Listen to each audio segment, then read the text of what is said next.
મોરબીના આમરણ મુકામે આવેલી કાશીબેન દામજીભાઈ ગૌશાળા ચેરિટેબલ ટ્રસ્ટ દ્વારા આગામી રવિવારના રોજ એક વિશેષ ગૌ દર્શન કાર્યક્રમનું આયોજન કરવામાં આવ્યું છે. આ કાર્યક્રમનો મુખ્ય હેતુ ગૌશાળામાં દાતાઓના સહયોગથી થયેલા 1.35 કરોડ રૂપિયાના નવીન વિકાસ કામોથી ગ્રામજનો અને ગૌપ્રેમીઓને અવગત કરાવવાનો છે. છેલ્લા 1.5 વર્ષમાં ગૌશાળામાં અનેક સુવિધાઓ ઊભી કરવામાં આવી છે, જેમાં 75 લાખના ખર્ચે 3 વીઘા જમીનની ખરીદી અને તેની ફરતે વંડો બનાવવામાં આવ્યો છે.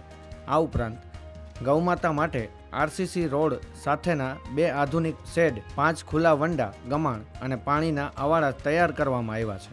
ગૌશાળામાં પીવા અને વપરાશ માટે 55,000 લીટરની ક્ષમતાનો પાણીનો ટાંકો તથા ગૌવાતીઓના નિવાસ માટે 3 પાક્કા મકાનોનું નિર્માણ પણ કરવામાં આવ્યું છે.